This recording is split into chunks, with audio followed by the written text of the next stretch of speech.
poor defending, questionable refereeing, and a big bump back down to earth. My name's Tom Cole, and today I'm going to be taking you through Manchester United 2, Sunderland 0. And Sunderland fans, unfortunately, we've had another obstacle in our way which we haven't been able to overcome. But we shouldn't lose our heads over it too much. Anyway, obviously, we know what we're like. But yeah, it just really wasn't good at all today.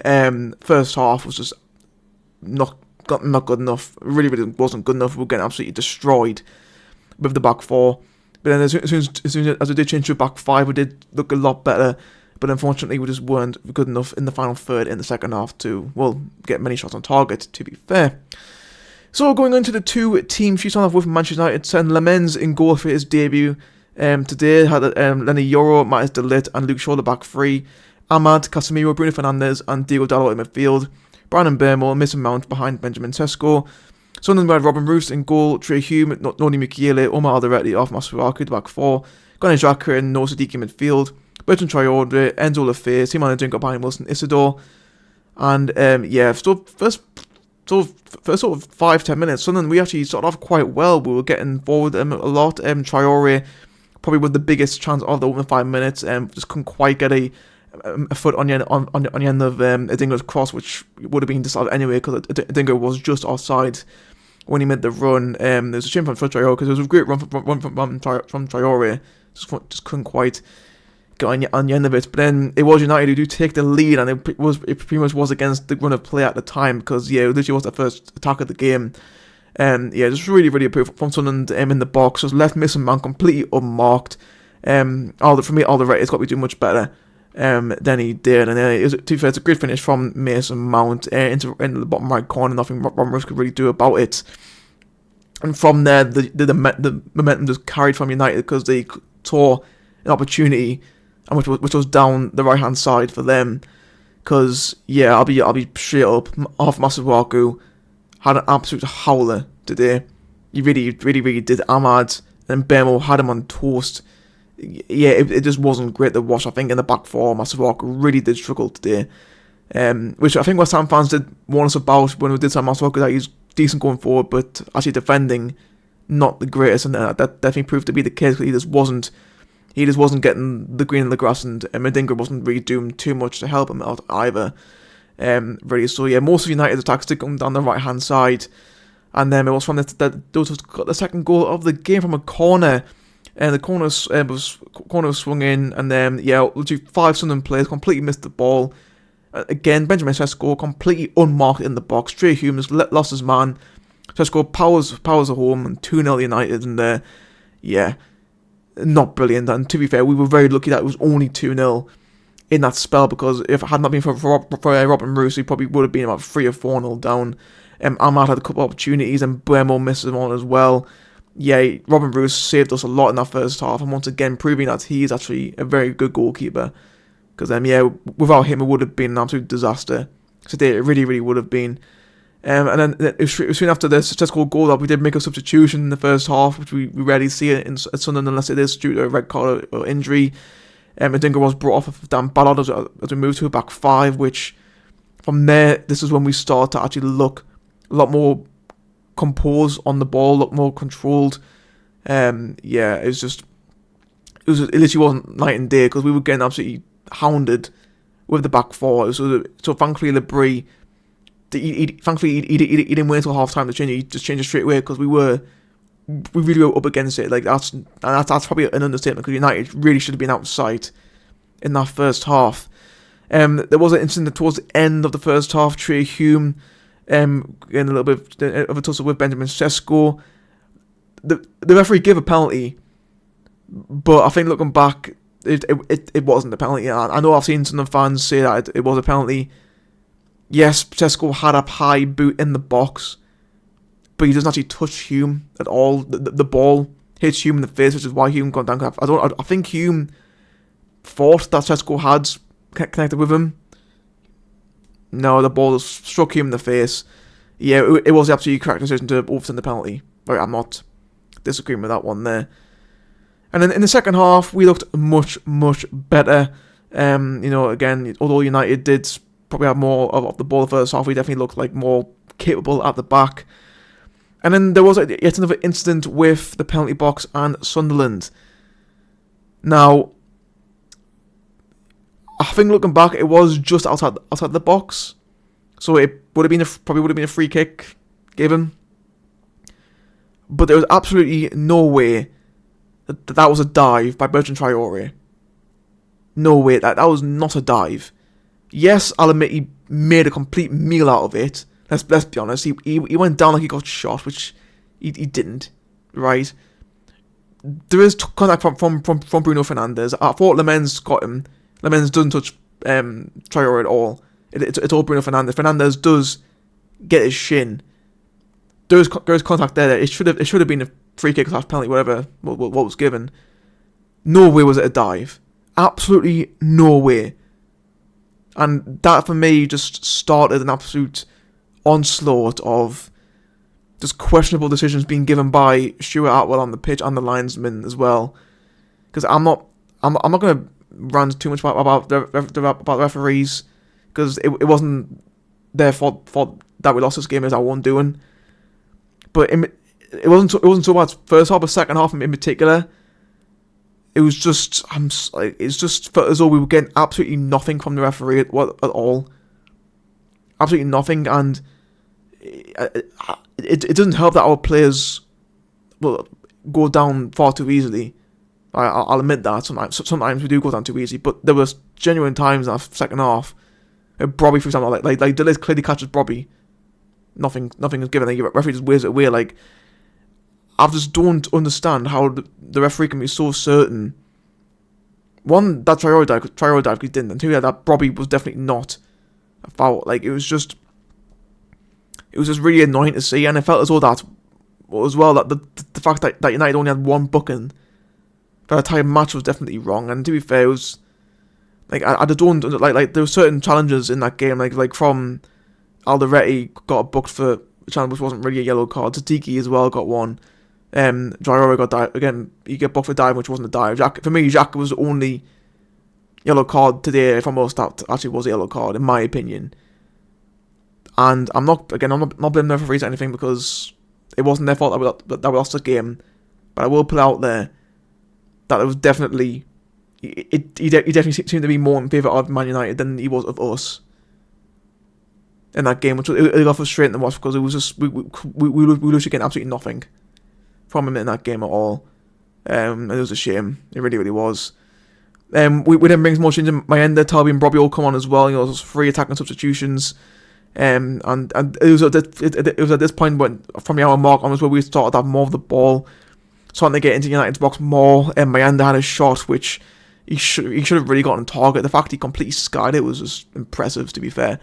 He shouldn't have took a shot on anyway, to be fair. Like, it was just so many players in front of him. It was just really, really reckless to do. And we ended up also bring on Guichard for Trey Hume as well, which I think was necessary, because I'm not one for singling players out, but Trey Hume just did not have a good game at all today. He really, really didn't. But he's not the only one. And yeah, again, we're getting the ball into the box. We weren't doing anything with it. Masuaku, when he was on the pitch, his crosses just weren't doing anything. Wilson Nistelrooy just wasn't getting any look at all. Talbi had a shot in that time which he should have scored. Absolute sitter from Talbi that he missed. That's just really poor shot, you know. He's in a ideal position where he's on the left hand side, but he's cutting on his right foot. Ideal. It was a great pass from Mayenda. Arguably, he probably should have shot himself, and maybe thinking that he skied the big chance before. That's why he passed it to the Talbi. But Talbi, he should have scored. He really should have done. It was such a poor effort. And yeah, that was pretty much the end of the game as United get their 3rd win in a row at home. And overall, with Man United's, I mean, like, the weren't outstanding today by any means. I'm not going to sit and praise them, but they looked a lot better. And I'll admit, Lemens, I think United have finally got a good goalkeeper, because he was just he is chalk and cheese compared to Onana and Bayende. He really, really was. And yeah, like, he was very comfortable. You know, United's goal today really, really was. Ahmad, honestly, I mean, I was convinced he was going to score in that game. I really was. I was going to have a mental breakdown when he did score, but he didn't. I mean, to be fair, Ahmad had an absolutely brilliant game, probably his best game in United shirt in a long time. Yeah, he was absolutely tremendous. He was. Sesko as well. I'll admit, hasn't the best of starts at United, but he definitely looked a lot better today. Yeah, again, I think the main thing with Man United was that they were very comfortable. Again, other than the couple, other than the Tarby shot at the end, Ballard's header, in the first half, other than those two chances I can think of, we never really looked like scoring today, unfortunately. And yeah, again, it just wasn't a good performance at all. And again, unfortunately, the damage has just already been done in that first half an hour. Yeah, it just wasn't good at all. Again, the back four was getting absolutely stretched to pieces. Really was. Alderete, who's been an absolute brick wall so far, he had a stinker for the first goal. Letting Mason Mount just be unmarked. Mukiele looked shaky at times, especially he just wasn't great. Trey Hume, I mentioned before, I just didn't think he had a good game.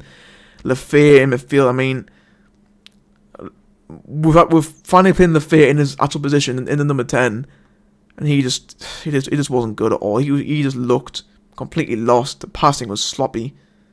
Yeah, it was one of those games where we really did miss Diarra. I think had Diarra been in that 10 instead of Lefay, it would have been a much different game. Massive Waku had an absolute stinker of a game. He really did. I'll be honest. The sooner Ronaldo's back, the better, because Massive Waku just isn't. He just isn't that. I'm sorry. Like I don't like the right players off after two appearances, but Massive Waku was just not it. He just was not good enough. He really wasn't. Mbemo had him on toast in that first half. I think this wasn't good at all from him today, as well. And truthfully, the subs that he did change, I thought Ballard had a good game when he came on. Getrauda as well. I mean, personally, I would have started Getrauda and then have him at left back today. I'm not saying I would have changed things by any means, but I think it just would have been a better option. For me, against Wolves in 2 weeks' time, Getrauda's got to be starting because that is the last game until Ronaldo's back from injury and from suspension. Sorry. And yeah, unfortunately, Robbie didn't really get much of the ball when he did. Mayenda again had a chance where he completely scuffed it, and then he did set up Tarby, who again just poor shot really was. So yeah, it turns out the overall takeaway from that game again. I think it really just does boil down to the fact that the first half an hour was just a complete disaster, and unfortunately the damage from that half hour was completely reflected on the whole game, because we were better second half. We absolutely were better second half. It just wasn't. It was just too late at that point. It really was. And unfortunately, again, we just weren't getting the rub of the green from the referee either. Which again, I'm not pinning it on him, because again, it wasn't his fault that we lost the game. But it's not great when the Chiefs. It's one of those days where nothing was just going in our favour at all. Like both decisions wise and just with the football. It's one of those games where, unfortunately, we've just got to take on the chin and move on. It was bound to happen. I think, truthfully, we kind of didn't need this in a way, because myself included, I'll definitely include myself in this. I think we definitely were getting a bit too ahead of ourselves, and I know we've been living by the saying of let's get carried away, by all means. But in the words of Neil Warnock, do it with some fucking discipline, because it just, yeah, I think today was a massive reality check. Honestly, probably even more so than Burnley, in my opinion. A huge reality check, really was. But yeah, unfortunately, it just means that another year without winning at Old Trafford. That it is now going to be one win in 58 years at Old Trafford in the league. Is what it is.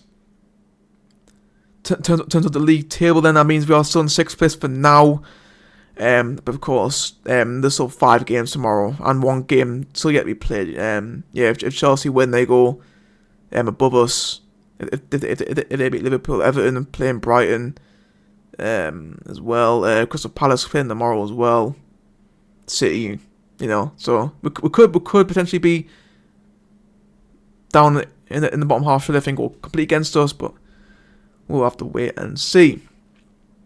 that was also moved United back up to 8th. Then now just a point behind us, which is crazy. Looking at the results from around the grounds, again, it wasn't a busy Saturday today. Only 4 games today across the whole game. 2 of those being free kick kickoffs, which is just crazy.